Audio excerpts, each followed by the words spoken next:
पिछड़े समाज के लोगों, अगर ये कांग्रेस के लोग 57 में आपकी काका कालेकर आयोग की रिपोर्ट लागू, बाबा साहब डॉक्टर भीमराव अम्बेडकर अमर रहे, मानवर श्री कांशीराम साहब अमर रहे, मानवर श्री कांशीराम साहब अमर रहे, बहुजन समाज पार्टी जिंदाबाद, बहुजन समाज पार्टी जिंदाबाद, बहन कुमारी माता जी जिंदाबाद। ईमानदारी से लागू नहीं कर रहे हैं, तब मानवर कांशीराम साहब ने एक पार्टी बनाया जिसका नाम रखा बहुजन समाज पार्टी। और मानवर कांशीराम साहब ने वो पार्टी बना करके एक नारा दिया कि जिसकी इतनी संख्या वाली उसकी इतनी हिस्सेदारी। और मानवर कांशीराम साहब ने इस देश में दबे कुचले समाज के लोगों को इकट्ठा किया, सर्व समाज के लोगों को इकट्ठा किया, इकट्ठा करके ऐलान किया कि अगर इस देश में बाबा साहब का संविधान ईमानदारी से लागू कराना चाहते हो तो आप लोगों को इस देश का हुक्मरान बहुजन समाज को बनाना होगा।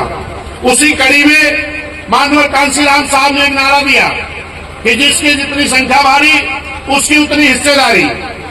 बाबा साहब को अपने संविधान में भी दो चीजों के लिए सबसे ज्यादा संघर्ष करना पड़ा था। एक तो इस देश में पहले दोहरी गुलामी थी, एक अंग्रेजों की गुलामी थी, एक बड़े बड़े राजा रजवाड़ों की गुलामी थी। तो बाबा साहब ने कहा था कि अंग्रेज तो देश छोड़कर चला जाएगा, लेकिन इस देश में रहने वाले बड़े बड़े राजा रजवाड़ों की गुलामी से फुर्सत कब मिलेगी जब यहाँ पर आर्थिक रूप से, सामाजिक रूप से, शैक्षिक रूप से, राजनीतिक रूप से, हर तरह से जो पिछड़े लोग हैं इनको आरक्षण दे दिया जाए।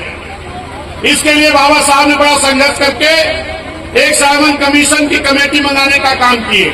और वो कमेटी गांव-गांव सर्वे कर रही थी, और सर्वे जब कर रही थी तो बाबा साहब दिन भर तो कमेटी के साथ रहते थे और रात में जाकर के उन पिछड़े गांव में कहते थे कि कल आपके गांव में भी कमेटी के लोग आएंगे, आप भी अपना नाम सूची में दर्ज करा लेना।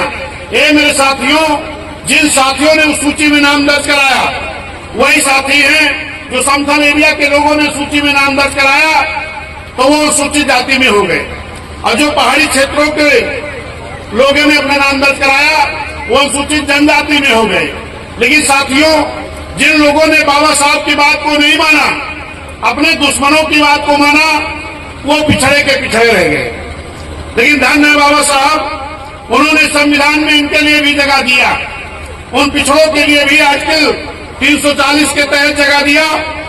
लेकिन बाबा साहब ने कहा था कि जब इस देश में हुकूमतें चलेंगी तो फिर से सर्वे करके ये जो पिछड़े मेरी बात को नहीं माने थे इनको भी फिर से आरक्षण दे दिया जाएगा। ये मेरे सम्मानित साथियों, 1952 में जब चुनाव हुआ, जो सरकारें बनी, तो एक काका कालेकर आयोग बना और उस आयोग ने सर्वे किया, एक कमेटी बनाया और सर्वे शुरू किया। और सर्वे जब शुरू किया तो सर्वे करके रिपोर्ट आ गई 1957 में। ये मेरे पिछड़े समाज के लोगों, अगर ये कांग्रेस के लोग 57 में आपकी काका कालेकर आयोग की रिपोर्ट लागू